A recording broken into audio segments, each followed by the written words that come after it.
Should we start? No. It's rolling, right? Justin, it's rolling. Play True. Don't play what? I won't. Is it rolling? Check. Okay, are we prepared? I'll talk first, Justin, so you can kind of get an idea of what you're going to say. Means disguise is just all the characters kept playing each other. Is it That rolling? just plays in a really important part. Our turn? It's rolling. Oh, okay. On the topic of motifs, my quote is, "We have not yet been seen in any house, nor can we be distinguished by our faces for man or master." Then it follows thus: "Thou shalt be master, train you in my stead, keep house and poor and servants as I should. I will some other be, some Florentine, some Neapolitan, or a meaner man of Pisa. 'Tis hatched and shall be said, Trinio at once uncase thee. Take my colored hat and cloak." This is from The Taming of the Shrew, Act 1, Section 1, lines 205 to 213. Okay, so I think that the motifs you were referring to is a motif of a disguise, because he essentially talks about I'll be some other, some Florentine, some Neapolitan, or meaner man of Pisa, and they do exchange clothes and note that they are not distinguished by their faces for man or master. Then it follows thus. So yeah, it's clearly a motif scene of disguise throughout the whole book, because that was basically the goal of what they were doing, was to be in disguise and accomplish things through that. And it says after that they exchange clothes. And yeah, so the topic of exchanging clothes and being in disguise is the motif of what I'm talking about. Seen often throughout the book, the play.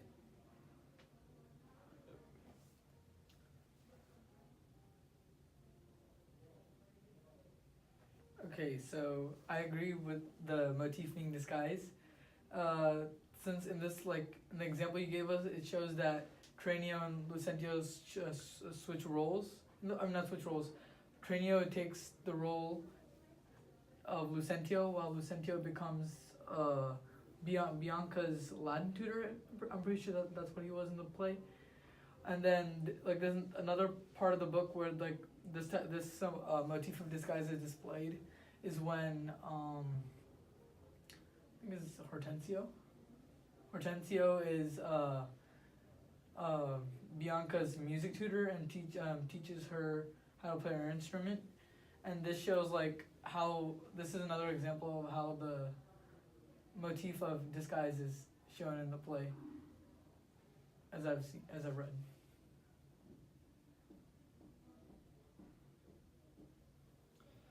Right, and I also believe that the motif of disguise is really important to the plot of the story, because it helps with the progression. All the events that happen, wouldn't have been occurred without all the different disguises that each person played. Such as the ones that you said about such as the ones you said about Lucentio being her Latin tutor, and Hortensio and all that, and Tranio even disguised as Lucentio, but then later on he ended up bumping into Vincentio, but yeah. Also other stuff include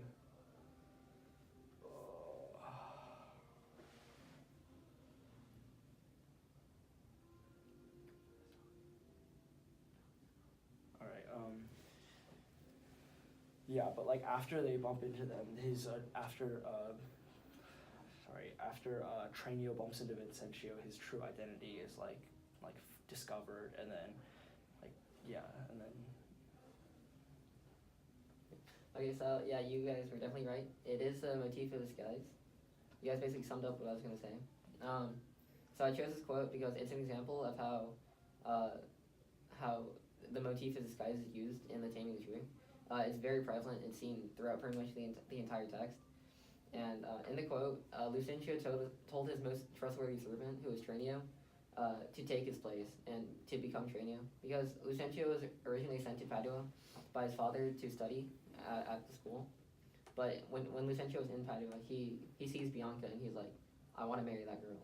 So he needs someone to take his place, because he's supposed to be in school or something.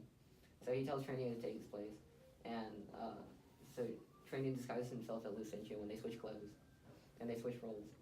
and this motif occurs very frequently. For example, Lucentio becomes Cambio, the Latin teacher, which you mentioned, and he does this to get closer to Bianca, and so does Hortensio, the music teacher who teaches Bianca how to play the lute. They use these disguises to break these barriers that they normally want to be able to get past, and they exploit their identities to get what they want. And it also happens with the merchant who disguises as Vincentio, who is Lucentio's father, to get consent from Bianca's father to marry her. And so I think this raises the question that Shakespeare might be suggesting that a man's clothes might be his identity, because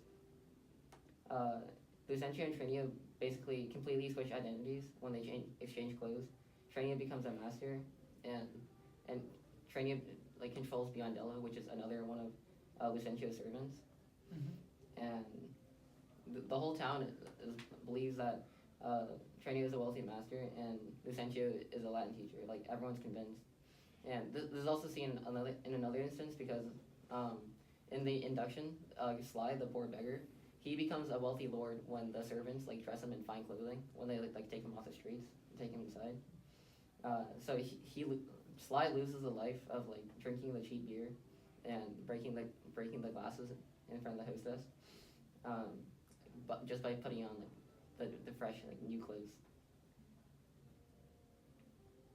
which is also what happened with Lucentio and Trinio, because all they did was switch clothes. There's nothing more than that, but switching clothes, and so their roles can just completely switch, just with like a simple action. I thought that was pretty interesting. Who's going next? Scott, I guess. Okay. Let's go clockwise.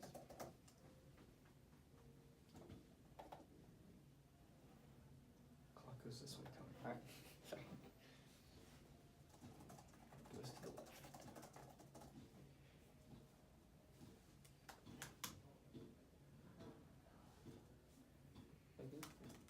Think of clock. Clock has an L, right? So it goes to the left. Counter as an R, so it goes to the right. Is that how No. If you think of a clock goes this way. Okay.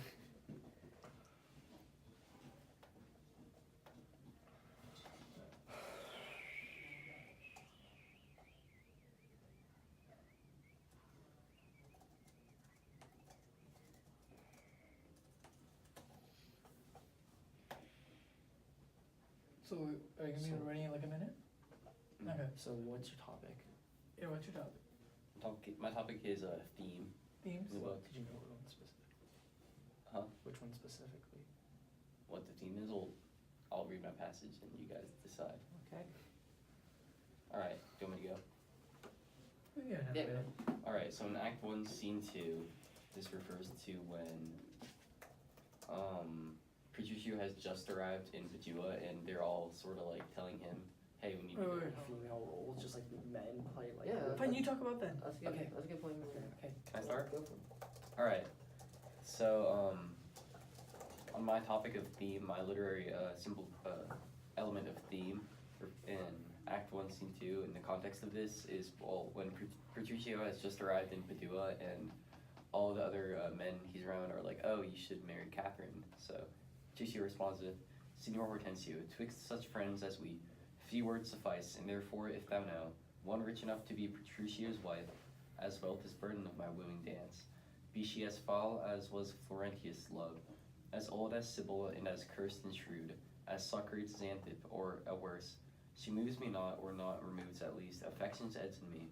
Were she as rough as are the swelling Adriatic seas, I come to wive it wealthily in Padua, if wealthily, then happily in Padua." You're 1 minute for one. I think the theme that you're trying to describe with the quote is the supremacy of men during the time period of when this play was written. Because back when the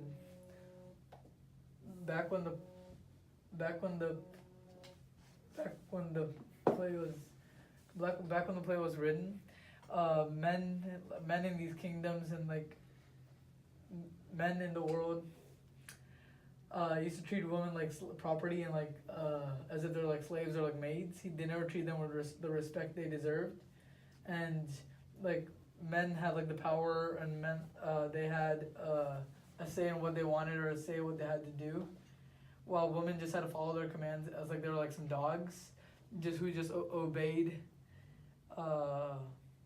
obeyed what men said, and like this theme is like like it's consistent throughout the story, because like not just the one part that Scott described, like there's another part where Patricio takes his wife. What is it? Patricio takes his wife to Padua, and keeps her in her keeps her contained, and I feel like his like control over his wife and like treating her like a dog is another example in the play where this theme of masculine supremacy is displayed. Well, I also agree with Nikhil where like the theme of what Scott said was mostly over misogyny and how, you know, men kind of ruled over women during this period. Like one of the examples is when multiple characters in the play, like Petruchio, Baptista, and like Lucentio, they were all like making fun of each other, just to like bantering around, basically saying which of them is like which wife has the most control of them, and thus calling them like less masculine in a way. And if you think about it, especially during like this time period, like, you know, men, as you would say, like kind of almost own their women as if they're property. They would like the comparison I'm going to make soon is like that women were relegated to a certain position that were below men. And also, like, if you think about the actual play, men were the ones playing like female roles, like actually during Shakespeare's plays. So you guys said that the theme was masculinity and like how men are supreme. I agree with that. I also think that you could also say something about greed, because Petruchio in the quote, he's saying that he doesn't mind like how like awful the wife is as long as she's wealthy, then he's happy. I think you could say something about how greed drives him instead of like, I don't know, love. And it definitely does show the masculinity of men, because he doesn't really care about the wife, he cares about the money. And that definitely shows that definitely shows greed. You say something about the theme of greed in this instance here.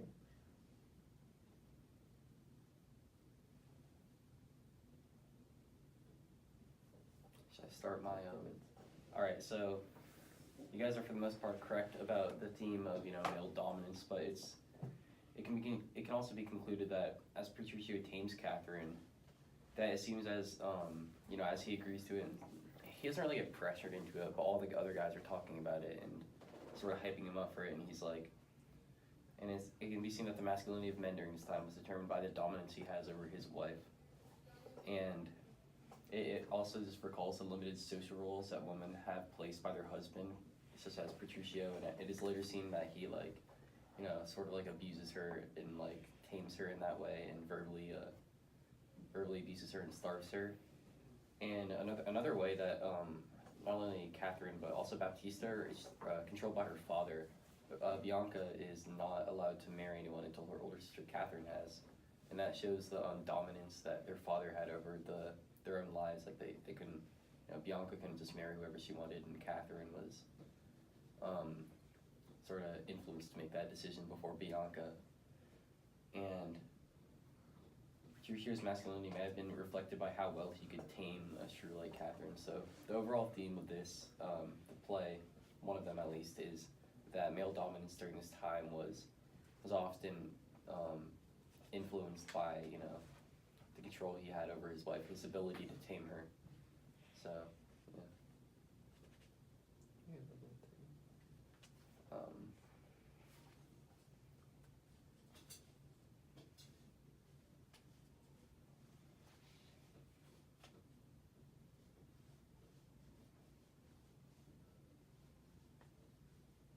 I'll like to start reading their passage. The Taming of the Shrew, there's a common literary device used known as an illusion, and an example of that is Hear Minerva Speak, from Act 1, Scene 1, line 84. Whoever would like to go, they can go first. I go first. Sure. Go ahead. Alright, so I noticed that he says Minerva, and which is a Greek god, and hear Minerva speak. So yeah, he sort of ties in, like, I don't really understand the context of that quote, but he does allude to Greek mythology, and I actually have an example of that in my quote. For instance, when Petrucci was talking about agreeing to tame Catherine, he says, "Be she as foul as was Florentius' love, as old as Sybil, and as cursed and shrewd as Socrates' Xanthippe, or worse." And Xanthippe is the wife of Socrates in Greek mythology, who was about 40 years younger than him, so he could have been, when he's all agreeing to tame Catherine, he could have been referring to her as an illusion, just to add some effect to the play.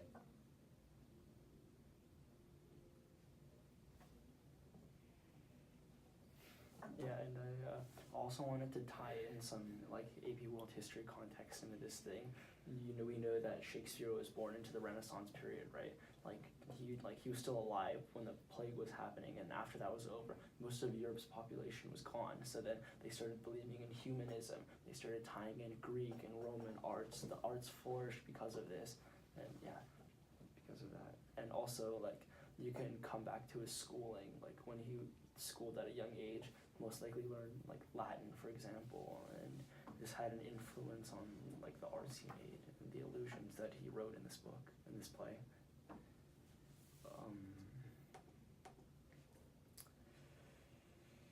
And not only did he in your quote, he mentioned Minerva, right? He not only mentioned Minerva, he also Shakespeare also referenced I think it was Hercules, I believe, in another quote in the story. Shakespeare does use a lot of illusions in his writing. In the quote that you quoted, Tranio, thou mayst hear Minerva speak. He's talking about Bianca, and Minerva was the goddess of wisdom, I believe, an equivalent to Athena, I believe. Warfare and stuff.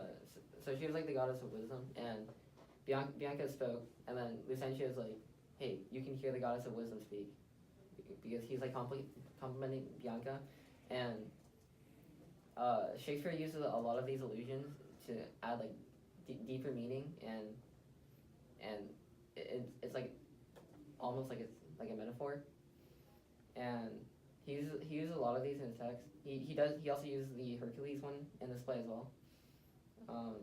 So he makes a lot of these illusions.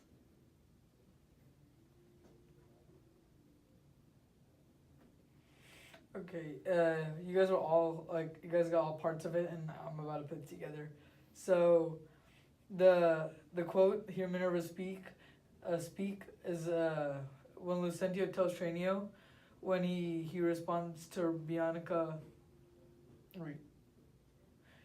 So in the play, Lucentio tells Tranio about that Minerva speaking, which when he's talking about Bianca responding to Catherine's harsh voice. Lucentio alludes to Minerva, the Greek god of wisdom, inferring that Bianca responds wisely to what Katharina was ranting about in a calm manner.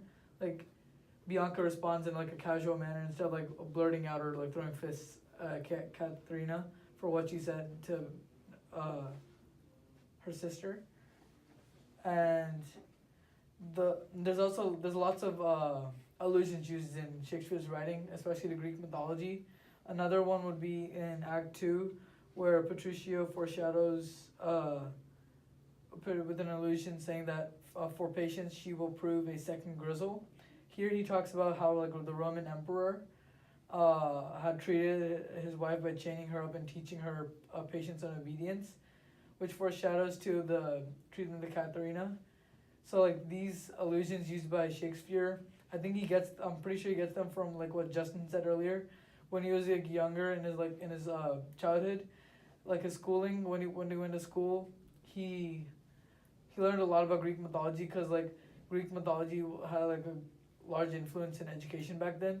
A lot of like teachers in schools taught their students about the Greek gods and what they'd done, and like stories of like what the gods had, what the gods did. And I think he uses these references in his writing as a result of like what he has learned in the past, and it really deepens the meaning of the text. And now, like nowadays, like a lot of people don't catch these allusions to Greek mythology because like a lot of people don't like know the references made. Like a lot of people don't know Minerva as the goddess of wisdom, but like people back then like clearly understood because it was like part of their like curriculum back then. 3 minutes. Yeah, it's 2:40. So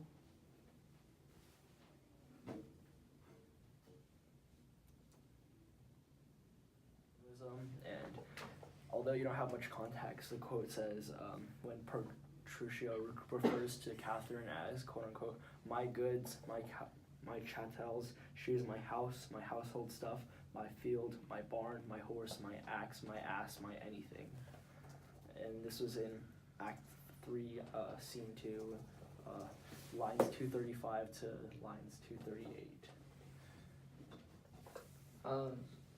So here Petruchio says that Kate is his horse, his ox, his ass, and his anything.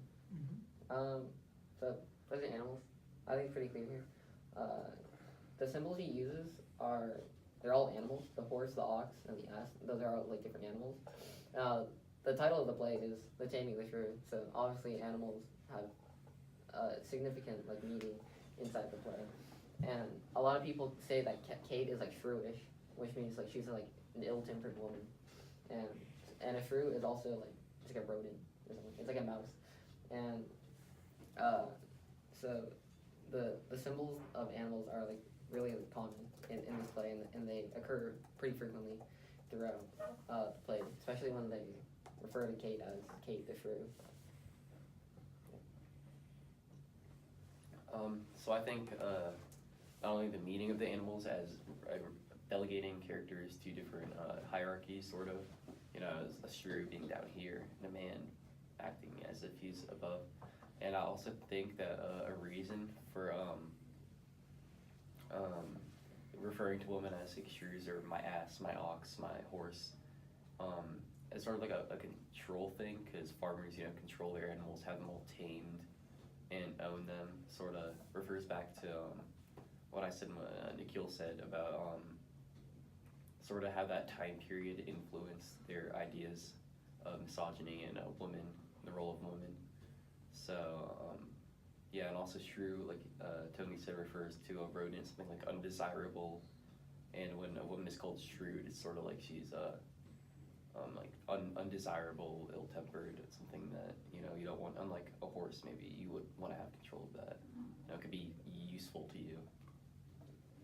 yeah, I agree with Scott, and how I think the reason like they put the Taming of the Shrew like even on the title of the like on the cover of the book, it shows like a woman being like chained up with like a dog collar, and then like the leash probably like Petruchio, and like how like he like tames Katharina in the play, and how like nowadays like people usually don't refer to rodents or like these things as shrew, and I think it's like important to realize like the word, like certain words they use, like the word like ass is like a donkey, and like shrew is like another rodent of sort.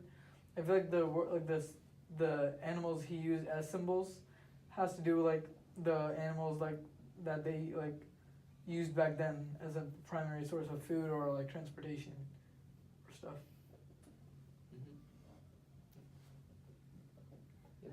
Yeah, and like you guys are totally right about what you said. And, like the male dominance and misogyny when you refer to the shrew as the title. I mean, the reason I chose this symbol is because, you know, it plays a crucial like role in the plot of the story. It also directly refers to, you know, the title of the story, The Taming of the Shrew.